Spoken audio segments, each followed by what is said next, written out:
Hello. आज हम class 10th chapter 6 जैव प्रक्रम का एक इम्पॉर्टेंट टॉपिक कवर करेंगे, ग्लूकोज का भिन्न पथों द्वारा विखंडन।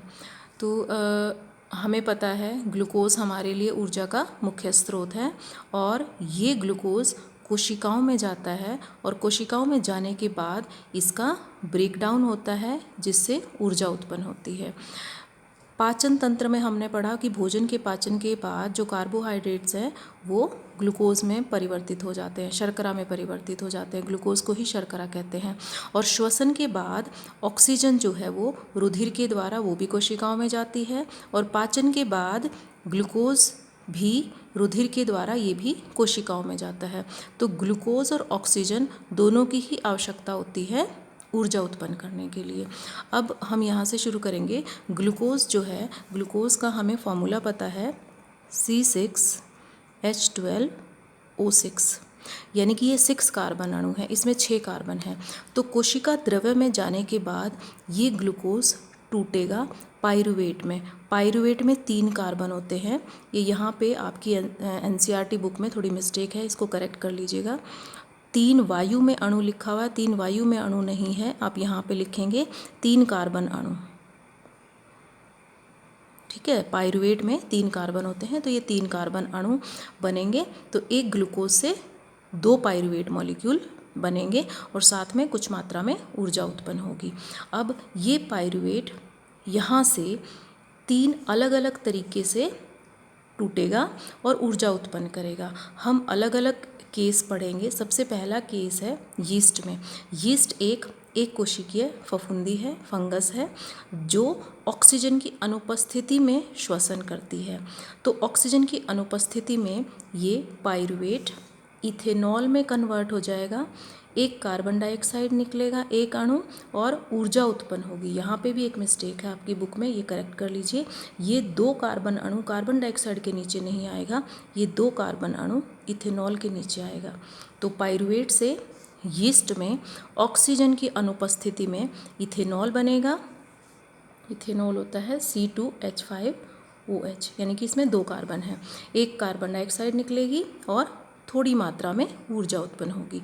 दूसरा केस देखिए इसी के जस्ट नीचे, हमारी पेशी कोशिकाओं में कई बारी क्या होता है, जब हम अचानक से बहुत अधिक व्यायाम कर लेते हैं तो हमारी पेशी कोशिकाओं में ऑक्सीजन की कमी हो जाती है और उसकी वजह से हमारी पेशियों में अवायवीय श्वसन स्टार्ट हो जाता है और उससे लैक्टिक अम्ल बनना शुरू हो जाता है।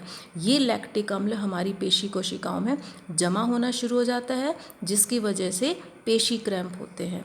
ठीक है, और इसमें भी जब ये लैक्टिक अम्ल बन रहा है तो कुछ मात्रा में ऊर्जा उत्पन्न होती है। यहाँ पे ये 3 कार्बन अणु ऊर्जा के ब्रैकेट में नहीं आएगा, ये भी एक मिस्टेक है, ये लैक्टिक अम्ल के नीचे आएगा। तो आप इसको भी करेक्ट कर लीजिए।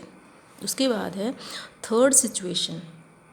ये सिचुएशन, ये पाइरुवेट माइटोकॉन्ड्रिया में जाएगा। हमने 9th क्लास में पढ़ा है कि माइटोकॉन्ड्रिया क्या होते हैं। माइटोकॉन्ड्रिया को कोशिका का बिजली घर कहते हैं। ये एक कोशिका अंगक होते हैं जो ऊर्जा उत्पन्न करते हैं, इसीलिए इन्हें बिजली घर कहा जाता है। तो ऑक्सीजन की अनुपस्थिति में माइटोकॉन्ड्रिया में क्या होगा, इस पाइरुवेट का पूरा विखंडन होगा और पूरा विखंडन होके CO2 बनेगी, जल और ऊर्जा उत्पन्न होगी।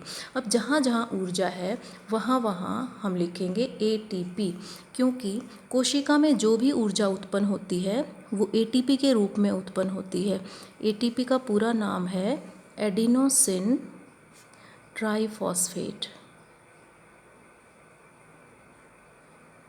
Adenosine triphosphate. तो अब हम एक और क्वेश्चन इसी में कवर कर रहे हैं, इसी डायग्राम में, कि ये जो ऊपर वाले 2 टाइप के श्वसन हैं इनको कहा जाता है अवायवीय श्वसन, क्योंकि ये ऑक्सीजन की अनुपस्थिति में हो रहे हैं। जो थर्ड वाली सिचुएशन है ये ऑक्सीजन की उपस्थिति में हो रहा है, इसीलिए इसको कहेंगे वायवीय श्वसन। तो एक और क्वेश्चन आता है, वायवीय और अवायवीय श्वसन में क्या अंतर है। सबसे पहला अंतर हम क्या बोलेंगे, जो वायवीय श्वसन है वह ऑक्सीजन की उपस्थिति में होता है और अवायवीय श्वसन ऑक्सीजन की अनुपस्थिति में होता है। ठीक है, दूसरा अंतर। अब हम कह रहे हैं कि जो वायवीय श्वसन है, इसमें अधिक मात्रा में ऊर्जा उत्पन्न होती है। जो एटीपी होती है उनका नंबर जो है यहाँ पे अधिक मात्रा में होता है। और जो अवायवीय श्वसन है, चाहे वो यीस्ट वाला है चाहे हमारी पेशी कोशिकाओं वाला है, यहाँ पे जो ऊर्जा है, जो एटीपी हैं, वो कम उत्पन्न होती हैं। यहाँ पे भी एटीपी कम उत्पन्न होती हैं। तो सेकेंड डिफरेंस क्या हो गया, वायवीय श्वसन में अधिक मात्रा में ऊर्जा उत्पन्न होती है और अवायवीय श्वसन में कम मात्रा में ऊर्जा उत्पन्न होती है। अब नेक्स्ट पॉइंट पे आते हैं। यहाँ पे अधिक ऊर्जा उत्पन्न हो रही है, यहाँ पे कम हो रही है, तो वो क्यों हो रही है? नेक्स्ट पॉइंट है, यहाँ पर वायवीय श्वसन में ग्लूकोज का पूरा विखंडन होता है, इसीलिए अधिक मात्रा में ऊर्जा उत्पन्न होती है। पूरा विखंडन होके अंत में CO2 जल और ऊर्जा उत्पन्न हो रही है।